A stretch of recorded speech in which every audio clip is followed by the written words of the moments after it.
लेकिन नीम करोली बाबा का आश्रम एक ऐसा आश्रम रहा है जब उन्होंने समाधि ली, और उसके पहले की भी अगर बात करें तो काफी मिरेकल्स की बात करी गई है। एकमात्र ऐसी जगह है जहां पे स्टीव जॉब्स, मार्क जकरबर्ग, बड़ी बड़ी कंपनियों के मालिक, विराट कोहली, अनुष्का, ये सारे जाके ये चीज कह चुके हैं दावे के साथ कि वहां पर एक अलग एनर्जी है और हमारे जीवन में बहुत ज्यादा डिफरेंस आया है, विच इज कंप्लीटली ट्रू।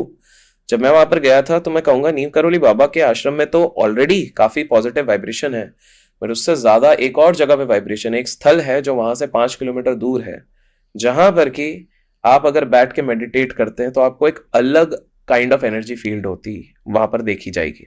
सो ये वो स्थान है जहां से बाबा ने अपनी शुरुआत करी थी, नीम करोली बाबा। क्या है वो भी एक मंदिर है, हनुमान जी का मंदिर है। वहां पर आप जाइए, आराम से बैठ के मेडिटेट कीजिए।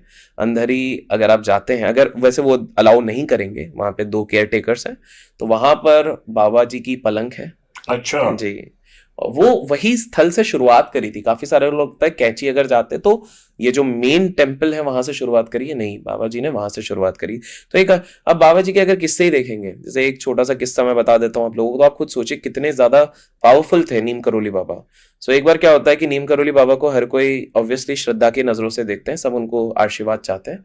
तो हर कोई चाहता है कि कभी ना कभी कोई सिद्ध पुरुष उनके घर पे रुके, ब्लेसिंग्स मिलती है। तो बहुत लोग ट्राई करते थे, बट वो उनका बिजी रहते थे या फिर वो अपने सत्संग और इन सारी चीजों में रहते थे। तो एक दिन फाइनली क्या हो गया कि एक हस्बैंड वाइफ थे जिनके दोनों बच्चे उनके साथ नहीं रहते थे, कैची के इधर ही। तो उन्होंने फाइनली कन्विंस कर लिया, मतलब फाइनली नीम करोली बाबा ने बोला मैं आज रात को आ रहा हूँ। तो बड़े खुश हो गए कि अचानक से क्या हो गया इनको, फाइनली हो गए। एक्चुअली काफी रूल्स थे कि घर पे नॉनवेज नहीं होना चाहिए, इतने साल तक क्लीनिंग होनी चाहिए, हनुमान जी के भक्त होने चाहिए, तब जाके, बिकॉज संतों का एक अलग गरिमा उनकी मेंटेन करनी पड़ती है। वो जैसे उनके घर पे आया, उन्होंने बोला कि एक काम करो, ये जो एकदम अलग से कमरा है, किवाट है, मैं इधर सोऊंगा, रात को कुछ भी हो जाए कोई मेरे को डिस्टर्ब नहीं करेगा, मैं जाके सो जाता हूँ। थोड़ा खाए और सो गए। ठीक है। अंदर ही अंदर दोनों हस्बैंड वाइफ खुश भी हैं कि यार इतने बढ़िया सोल आके हमारे तो रुके, तो सोचिए कितने हमने पुण्य कमा लिया। रात को 2 बजे से अचानक से क्या होता है, उस कमरे से आवाज आने लगती है जैसे कि कोई अंगड़ाई ले रहा है, बहुत तड़प रहे हैं इस प्रकार से। अब ये सोचते हैं पहले खोलें दरवाजा, नहीं खोलें, क्योंकि खोलने मना किया है, और अगर खोलते हैं तो वो अपमान हो जाएगा उनके लिए। तो वो जैसे तैसे करके कोशिश करते हैं, खिड़की का जो छोटा सा साइड सा होता है ना, उधर से कोशिश करते हैं, और उसमें हल्का सा उनको ये नजर आता है कि नीम करोली बाबा एक कंबल ओढ़े हुए हैं, और वो थोड़ा सा ऐसे हो रहे हैं जैसे या तो किसी ने गलत सपना, कुछ डरावना सपना देखा हो, बट बहुत जोर जोर से चीख रहे हैं। अब एक तरफ ये चाहते भी हैं कि हम जाके उनकी सहायता करें, लेकिन उनका आदेश है कि आप नहीं खोल सकते। ठीक है। 4:30 बजे सुबह, 4:30-5 बजे का समय है, उनका किवाड़ खुलता है। नीम करोली बाबा एकदम नॉर्मल है, पर वो बुलाते हैं पिताजी को, उनके मतलब जो लड़के रहते हैं, हस्बैंड को, और बोलते हैं कि ये कंबल लो, इसको खोलना नहीं है, और इसको सीधे जाके जो गंगा है वहां पे विसर्जित करके आओ, फिर आओ मेरे पास। अब जैसे ही ये पकड़ते हैं, 40-50 किलो का कंबल है, 40-50, बट खोल भी नहीं सकते, देख भी नहीं सकते क्या है। जब ये जाके पानी में विसर्जित करते हैं, ठीक है, तो कुछ चीज होती है जो अब मैं बताऊंगा थोड़ी देर में। अब इतने में क्या होता है कि इनके घर पे इनका बेटा आता है। इनका बेटा एक्चुअली आर्मी में रहता है। सो वो उनको एक किस्सा बताता है कि पिताजी पता है क्या हुआ था, कि क्या हुआ था, बोले जंग का मैदान था, ये अफगानी वालों ने ना हमको हर जगह से कवर कर लिया था, और हर जगह से गोलियां चल रही थी, हमारी गोलियां खत्म हो गई थी। अचानक से पता नहीं एक ऐसी स्मृति आई, एक बाबा है जिन्होंने कंबल पहन के आए थे, और हर जगह से कंबल पूरी तरीके से गोल गोल घुमाया, सारी बुलेट्स उसी में आ गई। जब ये पानी में डुबाने गए थे ना, तो जैसे उनने डुबाया था तो मेटल की डिब्रीज निकली थी।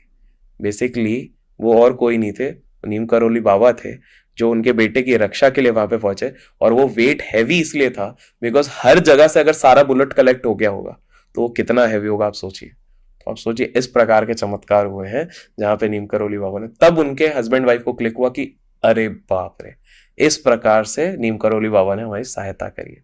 तो इस तरह के तो बहुत, अगर आप प्रॉपर कैंची हम जाएंगे वहां के पुराने गांव वालों से मिलेंगे तो और भी बहुत सारे किस्से आपको वहां पर सुनने मिलेंगे नीम करोली बाबा के। आपकी बात सुन के मुझे ही गूज़बम्स आ रहे हैं कि ऐसा भी होता है। बिल्कुल। प्रॉब्लम है ना कि हम लोग जो जितने ज्यादा हम साइंस की तरफ चले गए हैं ना, मतलब हम सोचते हैं कि साइंस के अलावा और कुछ है ही नहीं। हम लोग सिर्फ कॉन्शियस और सबकॉन्शियस जानते हैं, बट इससे भी ऊपर एक चीज होती है, उसको सुपर कॉन्शियस कहते हैं। और हमारे अगर एंशियंट किताबों में जाते हैं, जैसे शिव जी ने पार्वती जी को क्या बताया था, विज्ञान भैरव तंत्र, वो यही बताता है कि कॉन्शियस और सबकॉन्शियस के ऊपर जब आप निकलते हो दैट इज सुपर कॉन्शियस। अभी बहुत ज्यादा डिटेलिंग हो जाएगा, शायद बहुत लोगों को समझ में नहीं है। अभी हाल फिलहाल में जैसे एक चीज चल रही है, IITN बाबा का क्रेज आपने देखा होगा, काफी सारे लोग बात कर रहे हैं, कुंभ में एक IITN जी, IITN बाबा है। सो मैं ये नहीं कहूंगा कि वो एनलाइटेंड है, मेरे उसके बहुत अलग तर्क हैं, लेकिन वो इवॉल्व थिंकिंग वो किस तरह से बात करते हैं, because he is talking about super conscious. IITN बाबा की अगर बात करें तो उनकी एक बात बिल्कुल सही रहती है कि हम लोग सारे उलझे पड़े हुए इन सारी चीजों पे, इसलिए वो हंसते ही रहते हैं, बिकॉज वो ही सेज कि भाई मेरे को इन सारी चीजों से फर्क नहीं पड़ता है कि भाई कोई मेरे बारे में क्या बोल रहा है। बट हाँ, वो एनलाइटेंड नहीं है, वो उसके मेरे खुद के रीजन है। वो अगर लोग कहेंगे तो पार्ट 3 में मैं बताऊंगा एनलाइटमेंट के बारे में थोड़ा बहुत, मेरी लिमिटेड अंडरस्टैंडिंग पे।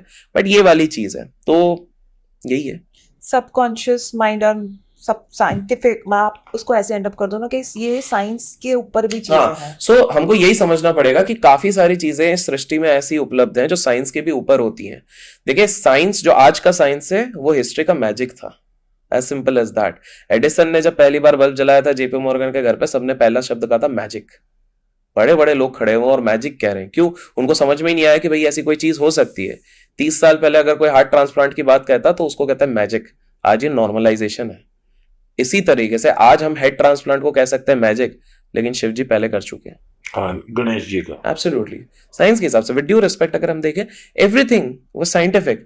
जिसको हम जादू या कुछ कह रहे हैं वो साइंस ही था, वो बस एडवांस लेवल का साइंस था। महाभारत में भी जाएंगे तो एडवांस लेवल ऑफ साइंस ही था। अगर आप महाभारत के टेक्स्ट पढ़ते हैं तो वहां पर आपको कितनी सारी चीजें दिखती हैं। संजय जी ने जो पूरा डिस्क्राइब किया था उस टाइम का लाइव ही तो था। एब्सोल्युटली, वो क्या था, एक तरीके से लाइव डेमोन्स्ट्रेशन ही चल रहा है। Exactly, live telecast, absolutely telecast चल रहा है, जैसे मैच लाइव टेलीकास्ट देखते हैं, वही वाली चीज है। एब्सोल्युटली, जो मिसाइल, जो एक मंत्र बोल के वो छोड़ते थे, वो मिसाइल से, पासवर्ड एनेबल्ड मिसाइल्स थे, तो वही सारी चीजें थी।